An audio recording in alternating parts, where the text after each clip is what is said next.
Me incorporé a su gabinete, me incorporé en el mes de mayo y después del verano pues me nombraron jefe del gabinete. Yo era muy joven, éramos un grupo de 5 o 6 personas que trabajábamos con él en el día a día, ¿no? Y él, como abarcaba el banco y abarcaba lo que llamaba el otro mundo, que era todo el mundo social, todo el mundo de las fundaciones, pues la verdad que veías absolutamente de todo. Fueron 6 años, casi 6 años y medio, muy intensos. Fue un banquero singular, eso es verdad, no es el típico banquero de seguimiento de las cuentas y un banquero que visita clientes y demás. Siempre estuvo, nos gusta decir, en el balcón o en el baile, ¿no? Y Luis Valls estaba más en el balcón. Era un estratega claro, analizaba y conocía el banco, se conocía el banco a detalle.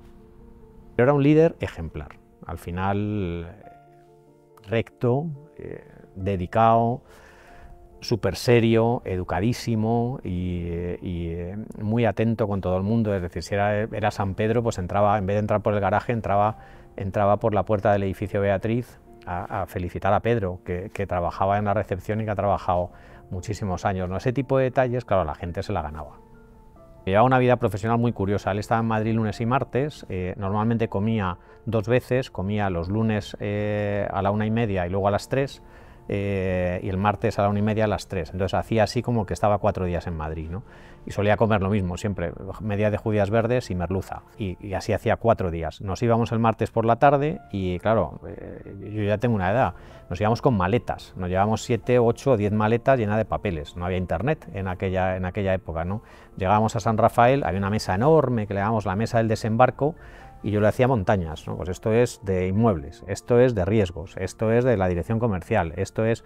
Y el resto de la semana no veía gente, no recibía gente, era trabajo puro y duro. No, sin ver a nadie, pues él estaba en una parte de la sala y yo estaba en la otra. Allí en San Rafael estaban los 2 guardeses, al final quien cuidaban un poco la casa, y Manolo y Armando, que han sido conductor y escolta y conductor de toda la vida de don Luis, ¿no? Y esto era de 8 a 8. Paraba un ratito para comer, que comía en la mesa, en la misma mesa donde trabajaba, echaba una cabezadita de 20 minutos, rezaba después y luego ya se incorporaba hasta las 8. Y a las 8 ya decía, cerramos la tienda, y la tienda se cerraba. Dentro de todas las características que tiene un líder, yo creo que la más potente que tenía él era la ejemplaridad. Al final era un líder ejemplar y con su ejemplo, porque no hablaba, no es que fuera un buen comunicador, era muy mal comunicador. Era un hombre tímido, le costaba hablar en público, no hablaba muy alto, no hablaba idiomas, hablaba un poco de francés, el inglés nada, pero era ejemplar. Y yo creo que con esa ejemplaridad, la gente del banco y la gente de las fundaciones del otro mundo, la verdad que era un hombre querido, muy respetado. Cuando entraba tenía un halo, ¿sabes? No sé si es gravitas, autoritas, pero era un respeto increíble y muchísimo cariño de todo el mundo. Él tenía su comedor privado con una mesa de ónix preciosa, y me acuerdo un día pues que viene un político que había escrito un libro, ¿no? Y venía a las 2 y a mí me dice a la 1:30, Ángel, suba un momento y tal, y subo. Y siéntese, siéntese, y me siento, y estaba colocando un libro justo en la librería que había detrás, pero a esta altura, ¿no? Y yo normalmente, ya era el libro del que venía a comer, claro. Normalmente me quedaba 5 minutos al principio de sus comidas o reuniones y tal, por si necesitaba algo, ¿no? Yo me quedaba en las escaleras, ¿no? Claro, se sienta el político y tal. Hombre, Luis, tienes mi libro ahí, porque claro, lo había puesto para que lo viera encima de su cabeza, clavado, ¿no? Y ya se destensa todo. Entonces, preparaba todo, era un hombre concienzudo a tope, ¿no? Yo es una cosa que, por ejemplo, pues he aprendido muchísimo de que tienes que estar preparado, los temas hay que prepararlos, y no llegaba a ninguna reunión sin haberse trabajado los temas, era en eso muy, muy detallista, ¿no? Austeridad. A mí me sorprendió, estamos en el primer año que yo llegué, estamos en la oficina y 30 de noviembre o por ahí, ¿no? Y me dice, Ángel, ¿cuánto dinero tenemos en la cuenta? Él hablaba en plural majestático siempre, ¿no? Yo bajé a la oficina, teníamos la oficina y tal. Subí, tiene usted, don Luis, 143 millones de pesetas y tal. Ah, qué curioso, hay que empezar a cero. Entonces, hay que empezar a cero. Claro, yo no tenía ni idea de lo que era empezar a cero. Y digo, ¿y qué es empezar a cero, don Luis y tal?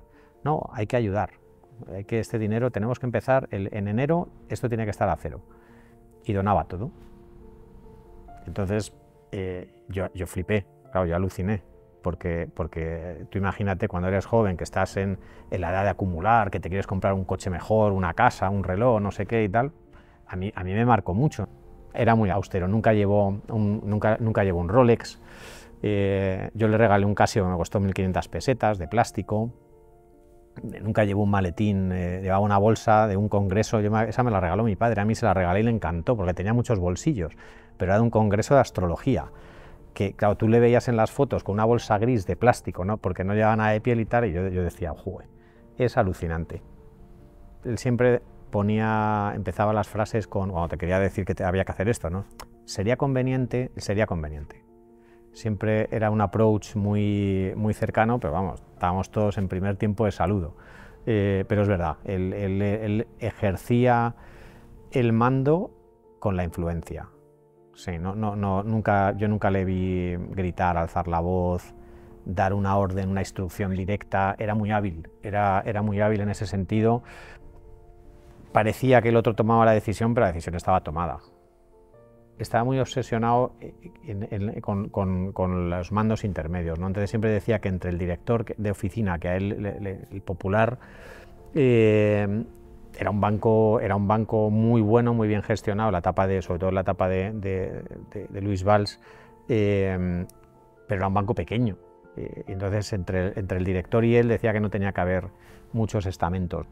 Para mí fue un súper adelantado a los tiempos, ¿no? con algunas cosas, ¿no? Entonces estaba muy obsesionado en el sentido positivo con la eficiencia, ¿no? Con que las cosas fueran eficaces y no grandes comités, y los comités al final que muchas veces no sirven para nada, sino para pelotear o socializar el infarto, ese tipo de cosas, ¿no? Entonces él estaba muy obsesionado que al final las decisiones se tomaran rápidas, ¿no? Que fueran decisiones informadas y que se tomaran rápidas. Era un banco en el que había un proyecto y en el que había un líder que al final pues, podía sacrificar el ganar algo más y estar ahí, ¿no? Tenías un compromiso, fue capaz de generar un compromiso en todos, una cosa difícil de explicar, ¿eh?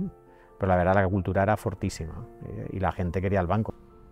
La mayoría de las fundaciones eran benéficos sociales, ¿no? y ayudas de último recurso. Él siempre le gustaba que fuera reintegrable, porque el darlo gratis al final a la gente no le ayuda, ¿no? a valorar las cosas y probablemente a trabajar más, ¿no? La gente quería a Luis Valls porque le querían, y lo decimos abiertamente, ¿no? Y yo sigo pensando, vamos, es raro el día que no me acuerde de él o que no comente una anécdota, pero muy raro, es el día, ¿no? Pero que hablas con gente que ya se ha jubilado del banco y tal, y te siguen hablando de él, ¿no?